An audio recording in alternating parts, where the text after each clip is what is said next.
From the south, a 4-year-old child has died in an elevator mishap in Hyderabad. This young girl, lost her life after her head got caught between the elevator doors. The incident took place in a private school in Dilsukh Nagar area of Hyderabad.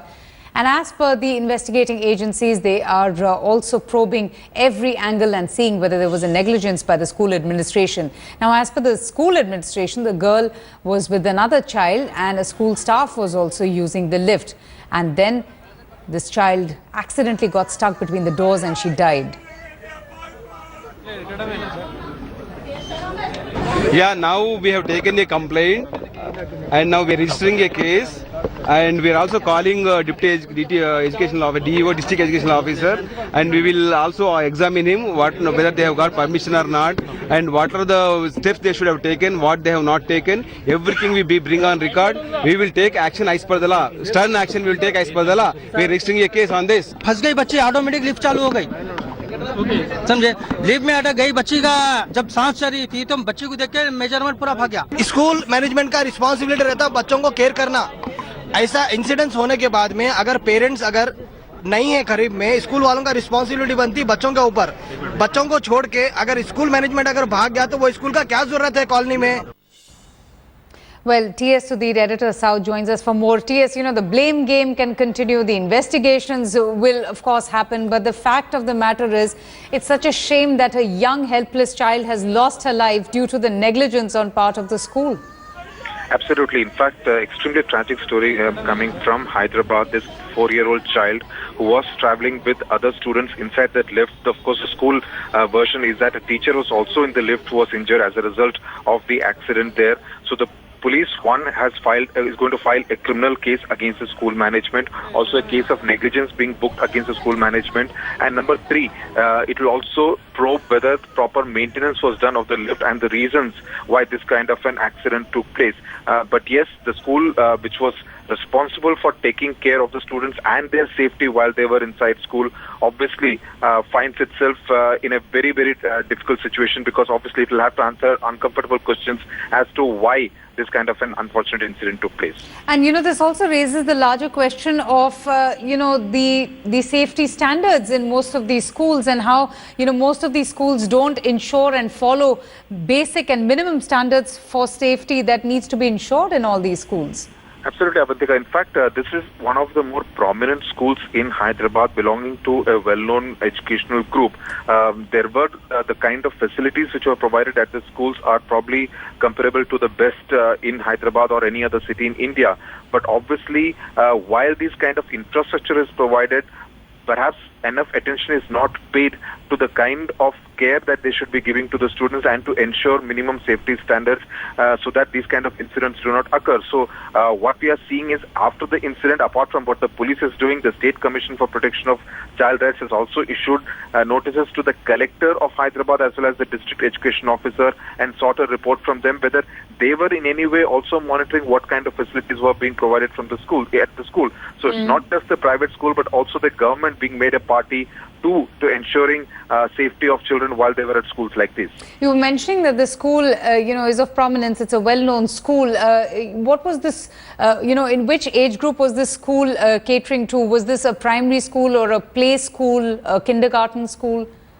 No, it is a primary school where a lot of these kind of children were there. As I said, this is a prominent school which is in the Dilsukh Nagar area. And for the benefit of viewers who are not familiar with the geography of Hyderabad, this is almost on the outskirts of Hyderabad, an area which leads onto the highway going to Vijayawada and Chennai. So it is a prominent school, and which is what is really surprising, that while they have ensured this kind of infrastructure within the school, they have not bothered, they did not perhaps bother about ensuring that children were safe while they were getting into it, because it's a 4-year-old child, and highly unlikely that a 4-year-old child would be really competent to handle and operate a lift. All right, Sudhir, just stay with us. We are, of course, showing our viewers a very tragic story that has come from Hyderabad, where a young child lost her life as a result of the child's head coming in the way of the elevator. We have with us now Mr. Phillips, who is a child rights activist. Thank you so much for speaking to us. How would you react to such a tragedy that has occurred in, a high-profile school in Hyderabad? A young, innocent life, being lost as a result of glaring negligence on part of this school administration. I think one very important thing that we need to take is basically it is negligence on the part of the school. There are no two ways about it. True. There are two ways about it, and I think it's criminal negligence, and I think they need to be booked for negligence. A. Two, basically you can't be having a list and not have any operator, any assistance at all for children. Either you have something or facilitate it, either you don't have it. But I think what is also extremely painful is to see that more and more top managements are getting away with murder. And I think with no responsibility, people who are not willing to take responsibility for children should not be allowed to run schools. Because running a school is a responsibility. It's not a cattle shed or something. These are children and these are lives. And I think if you don't really respect those lives, then I think something is seriously. It's not just about protocols. It is not just about procedures. All these are meant to ensure that our children are safe in all these schools. Mr. Phillips, it's only when a tragedy occurs like this, the matter gets highlighted, which is such a shame indeed, because there is no crackdown on such schools that do not, keep a check, who don't adhere to the basic safety measures that they should be following to take care of the students who are there in their surroundings. On what basis will they crack down? If you look at RTE also, the annexure that is there is extremely basic. It doesn't talk about all these things. Its safety of a child is not even an indicator. For me, it's shocking that in our system, the education department that gives recognition to schools does not take safety as a parameter. But why would that not be included in the RTE? That's the most important part, isn't it? It is not there. We are talking about a ground, we are talking about classroom, we are talking about TPR, teacher-pupil ratio. These are the things that we are very caught up with. But for me, the whole important thing is in terms of all the facilities, all the services, and more importantly, security. We are talking about physical security. We are talking about the personal security of the child, protection from abuse. These things have not still come into the indicator system. And I think as long as these remain outside the domain of the recognition system, then I think it will just appear only when there's an incident.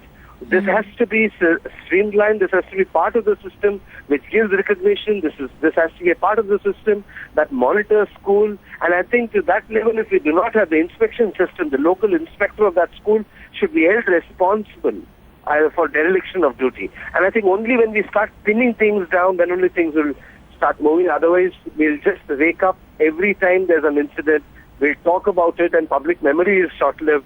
Everybody gets back to the normal. Absolutely. And if those guidelines had been ensured and complied with, this young child would have been alive today. Mr. Phillips, do you think that successive governments don't pay much heed to it? They don't realize the seriousness of this matter, or they just or they just don't care about implementing such orders in schools that are mushrooming across the country? In fact, it's surprising. It's shocking also that for us, the lives of children are not more than we forever are talking about CCEs. We are talking about that the examination should be there, on the amount of time that we spend talking about these things. It is sad that we do not talk about security. We do not talk about safety. We do not talk about protection from abuse. And that is a tragedy. Right. Mr. Isidore Phillips, thank you so much for speaking to us. Sudhir, now the police have already launched an investigation. All right. I'm being told that we don't have right now with us our correspondent, but we will continue to get you lots more reactions and updates on this very tragic bit of news that is being reported from Hyderabad, where a young child, as you can see on your screens, she was just a baby, a 4-year-old, who lost her life as a result of her head getting stuck in the elevator of her school. And that's her relative there, understandably in a state of shock and grieving. Ni sa ga ma ma ma ni pa ma ga sa ni pa ma ni sa pa sa. जहाँ तक याद आती रहेगी